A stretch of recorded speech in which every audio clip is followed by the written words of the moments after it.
ماذا ينفقون قل ما انفقتم من خیر فللوالدین والاقربین والیتامى والمساکین وابن السبیل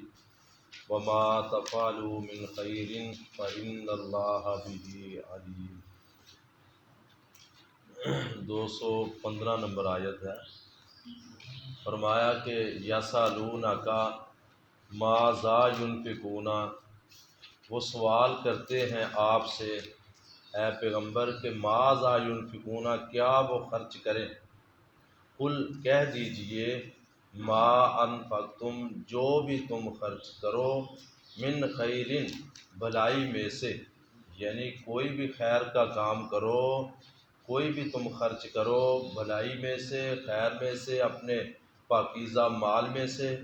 فللوالدین، پس وہ والدین کے لیے، والاقربین اور قریبی رشتہ داروں کے لیے، والیتامى اور یتیموں کے لیے، والمساکین اور مسکینوں کے لیے، وابن السبیل اور مسافروں کے لیے۔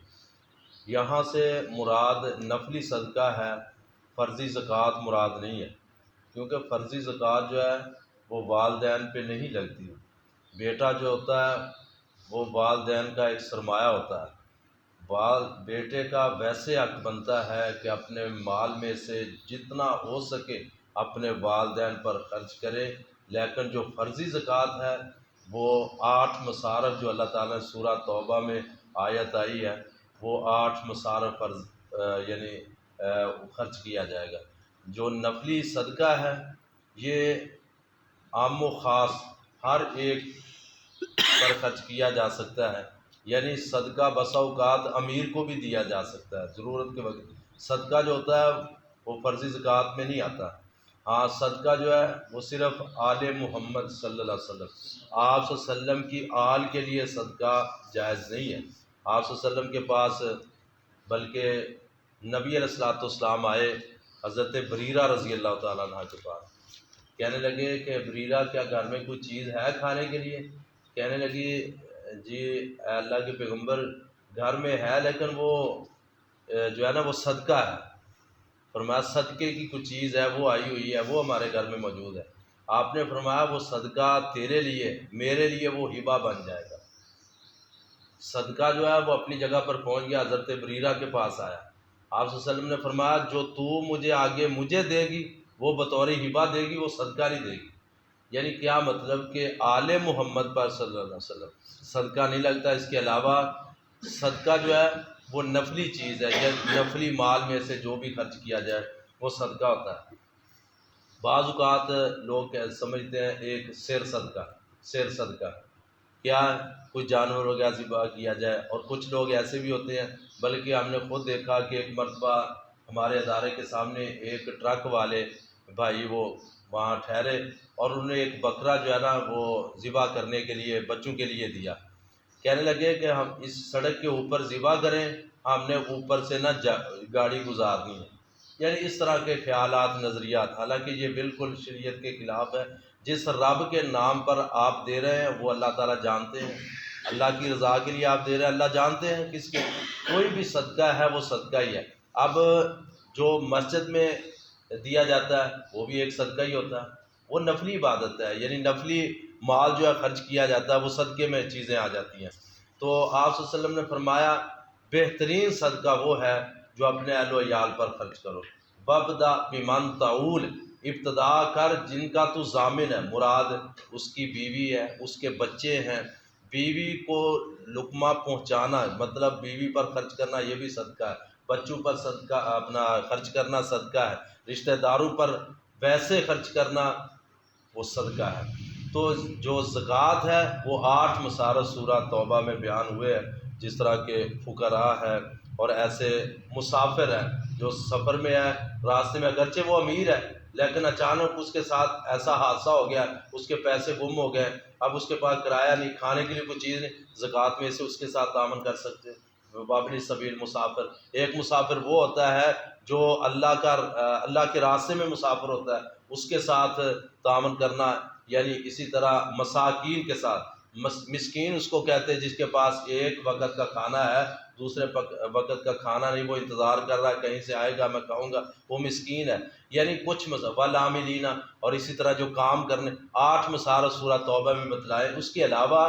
جو ہے یہاں جو ذکر کیا گیا ہے یہ نفلی صدقہ مراد ہے، نفلی صدقہ۔ فرمایا وہ سوال کرتے آپ سے ماذا ينفقون، کیا خرچ کریں؟ کل کہہ دیجئے ما انفقتم، جو بھی تم خرچ کرو گے، من خیر، بلائی میں سے، فللوالدین، پس وہ والدین کے لیے، والاقربین، اور قریبی رشتہ داروں کے لیے۔ آپ صلی اللہ علیہ وسلم نے فرمایا سب سے زیادہ قریبی کا، اگر قریبی رشتہ دار کے ساتھ کوئی تعاون کرتا ہے یعنی صدقہ خیرات کرتا ہے، یا ایک ایسا مستحق ہے زکوٰۃ کا، فرضی مال کا بھی مستحق ہے، اس کے ساتھ تعاون کرنا، اس سے ڈبل ثواب ملتا ہے، ایک اس کے ساتھ تعاون کرنے کا، اور دوسرا جو صلہ رحمی کی وجہ سے اس کو ڈبل ثواب ملتا ہے۔ لہذا فرمایا والاقربین، قریبی رشتہ داروں پر خرچ کرو، والیتامی، اور یتیموں پر خرچ کرو، والمساکین، اور مسکینوں پر، وابن السبیل، اور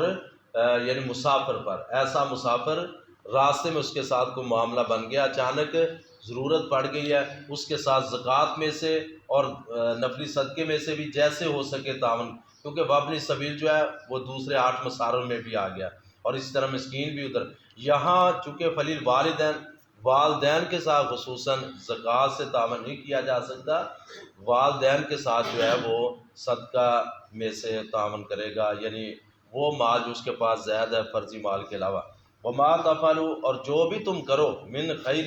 بلائی کا کام، نیکی کا کام، فإن اللہ، پس بے شک اللہ تعالیٰ بھی اس کو علیم، جاننے والے ہیں۔ کتب علیکم القتال، فرض کر دیا گیا تم پر قتال، جہاد، وہو کرہ لکم، اور اس حال میں کہ وہ ناپسند ہے تمہارے لیے، وعسیٰ، اور قریب ہے، ان تکرہوا شیئا، کہ تم ناپسند سمجھو کسی چیز کو، وہو خیر لکم، اور وہ چیز تمہارے لیے بہتر ہو۔ بسا اوقات ایسے ہوتا ہے آدمی وقتی طور پر ایک چیز کو ناپسند سمجھتا ہے، حقیقت میں اس کے حق میں وہ بہتر ہوتی ہے، اور ایک چیز کو وہ ناپسند سمجھتا ہے یعنی پسند کرتا ہے کام کرنا، حقیقت میں اس کے حق میں وہ درست نہیں ہوتا، یعنی اللہ تعالیٰ کو اس کے نتیجے کا پتہ ہوتا ہے۔ تو بعض اوقات ایسے بھی ہوتا ہے اولاد اس کی کچھ منشا اور ہوتی ہے، والدین کی منشا اور ہوتی ہے، اور اولاد بیٹا ہے وہ سمجھتا ہے کہ میں یہ جو کام کر رہا ہوں والدین کی نافرمانی کرتے ہوئے، یعنی والدین کہہ رہے کہ اس طرح نہ کر، بیٹا کہہ رہا ہے اس طرح کرنا ہے، ہو سکتا ہے جو والدین کہہ رہے ہوں اس میں بہتری ہو، وقتی طور پر بیٹا سمجھتا ہے یہ مجھے کام اچھا نہیں لگتا، لیکن جو والدین بزرگ کہہ رہے ہیں ہو سکتا ہے اس میں بہتری ہو، یعنی بسا اوقات ایسا کام جس کو تم ناپسند سمجھتے ہو اور حقیقت میں اس میں بہتری ہوتی ہے۔ یہاں صرف قتال کے حوالے سے کہا جا رہا ہے، ہو سکتا ہے کہ تم قتال کو، جہاد کو ناپسند سمجھو کہ جان جاتی رہے گی، مال خرچ کرنا پڑے گا، اولاد چھوڑنی پڑے گی، بیوی بچے چھوڑنے پڑیں گے، ہو سکتا ہے تمہیں یہ ناپسند ہو۔ فرمایا حقیقت میں وہ تمہارے لیے بہتر ہوگا۔ اب ایک آدمی جہاد کے لیے جاتا ہے، اگر وہ غازی بن کر آئے گا پھر بھی اس کو غازی کا ہو جانے کا یعنی ثواب، غازی بننے کا اعزاز حاصل ہوگا، اور پھر وہاں سے ہو سکتا ہے بہتر سے مراد یہ بھی ہے کہ مال غنیمت حاصل ہوگا، اس کو فائدہ ہو جائے گا، غازی بن کر آ جائے گا اللہ کی رضا کے لیے، جہاد کے لیے، یا تو اس کی جان بچ گئی اور مال غنیمت بھی مل گیا، یا پھر وہ اللہ کے راستے میں اگر وہ شہید ہو گیا پھر بھی اس کے لیے یہ تجارت نفع بخش ہے، وہ اللہ کی رضا کے لیے اللہ کے راستے میں شہید ہوا ہے۔ آپ صلی اللہ علیہ وسلم نے فرمایا جو شہید ہونے والا ہے اس کے خون کا قطرہ بعد میں زمین پہ گرتا ہے، اللہ تعالیٰ پہلے اس کے ساری زندگی کے گناہ معاف کر دیتے ہیں۔ یعنی فرمایا کہ ہو سکتا ہے تم قتال کو ناپسند سمجھو اور وہ تمہارے لیے بہتر ہو۔ فرمایا عسیٰ، قریب ہے، ان تکرہوا، کہ تم ناپسند سمجھو، شیئا، ایک چیز کو، وہو، اور وہ، خیر لکم، بہتر ہو تمہارے لیے، وعسیٰ، اور قریب ہے، ان تحبوا شیئا، تم پسند کرو کسی چیز کو، وہو شر لکم، اور وہ بری ہو تمہارے لیے۔ اب ہو سکتا ہے تم قتال، جہاد پہ جانے کی بجائے گھر رہنا پسند کرو، لیکن وہ تمہارے لیے برا ہو، تمہاری دنیا اور آخرت کے اعتبار سے برا ہو۔ فرمایا قریب ہے کہ ان تحبوا شیئا، کہ تم ناپسند سمجھو کسی چیز کو، وہو شر لکم، اور وہ بری ہو تمہارے لیے، واللہ یعلم، جب کہ اللہ تعالیٰ جانتا ہے، اللہ تعالیٰ جانتے ہیں، وَأَنْتُمْ لَا تَعْلَمُونَ، اور تم نہیں جانتے، تمہیں نہیں پتہ کہ بہتر کیا ہے اور اس میں شر کیا ہے اور بہتر کیا ہے، تمہیں نہیں پتہ، اللہ تعالیٰ بہتر جانتے ہیں۔ یسألونک عن الشہر الحرام، وہ سوال کرتے ہیں آپ سے حرمت والے مہینوں کے بارے میں، قتال فی، قتال کرنا اس مہینے میں۔ حرمت والے 4 مہینے ہیں، ایک مہینہ رجب کا ہے جو رمضان سے پہلے شعبان اور شعبان سے پہلے رجب کا مہینہ آتا ہے، تو 3 مہینے لگاتار آتے ہیں، ذی قعدہ، ذوالحجہ اور محرم۔ اور یہ بھی بات یاد رکھنا، اکثر ہمارے نوجوانوں کو پتہ ہی نہیں ہوتا، اسلامی مہینے جو ہے وہ سب سے پہلا مہینہ ہے محرم الحرام کا مہینہ، یا وہاں سے سلسلہ اسلامی مہینوں کا شروع ہوتا ہے۔ جس طرح انگریزی 12 مہینے یہ تو ہم نے بنایا نا، 12 مہینے اسلامی مہینے، ان 12 مہینوں میں سے 4 مہینے حرمت والے ہیں، جن کی حرمت کی پاسداری کافر لوگ بھی کیا کرتے تھے۔ ان مہینوں میں قتال نہیں کرتے تھے، آپس میں قبیلے ہوتے عربی اور ان کی جنگیں ہوتی، اگرچہ وہ کفر پر ہوتے لیکن ان کو یہ حیا ہوتا کہ یہ حرمت والا مہینہ ہے، ان مہینوں میں وہ لڑائی بند کر دیتے تھے۔ المیہ یہ ہے کہ ہم مسلمان ہو کر ہمیں یہ بھی نہیں پتہ ہوتا کہ یہ مہینہ حرمت والا ہے یا عام مہینہ ہے۔ ہم جس طرح عام دنوں میں گناہ کرتے ہیں کہ لڑائیاں آپس میں جھگڑے کرتے ہیں، اسی طرح یہ حرمت والے مہینوں میں پتہ ہی نہیں ہوتا کہ فرق کرنا ان مہینوں میں۔ کافر لوگ بھی ان مہینوں کا حیا کیا کرتے تھے۔ فرمایا کہ سوال کرتے آپ سے حرمت والے مہینے کے بارے میں، قتال فی، اس میں قتال کرنا۔ اصل میں ہوا یہ تھا، مسلمانوں کا ایک فوجی دستہ تھا جن سے ایک کافر جو ہے، ایک کافر ان کا مارا گیا محرم کے یعنی حرمت والے مہینے میں۔ حرمت والے مہینوں میں سے ایک مہینہ شروع ہوا تھا اور وہ رجب کا مہینہ تھا۔ ابھی ابتدا ہوئی تھی، مسلمانوں کو پتہ نہیں چلا، فوجی جو دستہ تھا ان کو نہیں پتہ چلا کہ رجب کا مہینہ شروع ہو گیا۔ بس اوقات آدمی کو نہیں پتہ چلتا عام دنوں میں کہ چاند جو ہے اگلے مہینے کا چڑھا ہے یا نہیں، بندے غور نہیں کرتے۔ ہم تو سال بعد صرف 2 چاند جو ہے ان کا انتظار، ایک رمضان کا، دوسرا عید کا چاند، وہ ہم نے انتظار کرنا ہوتا ہے، جلدی چڑھے ہم عید کر لیں۔ اب پورا سال ہمیں کوئی پتہ نہیں کون سا مہینہ شروع ہو رہا ہے عربی کا، کون سا اختتام ہو رہا ہے۔ اسی طرح فوجی دستہ مسلمانوں کا، انہوں نے توجہ نہ دی، رجب کا مہینہ شروع ہو گیا، اب 1-2 دن گزرے تھے، تو اس رجب کے مہینے میں فوجی دستہ جو مسلمانوں کا تھا ان سے ایک کافر مارا گیا۔ انہوں نے تو زمین کو آسمان پہ سر پہ اٹھا لیا، وہ یہ مسلمان ہے، انہوں نے حرمت والے مہینے میں ہمارا آدمی قتل کر دیا، جبکہ حرمت والے مہینے میں قتل جائز۔ یہ فتوے جیسے کہ جو جھوٹے لوگ ہوتے ہیں نا، وہ موقع تلاش کرتے ہیں۔ تو اللہ تعالیٰ نے اس موقع پر اس آیت کو نازل فرمایا ہے کہ ٹھیک ہے، حرمت والے مہینے وہ 4 ہیں، ان میں قتال کرنا یہ درست نہیں ہے۔ قل کہہ دیجئے قتال فیہ کبیر،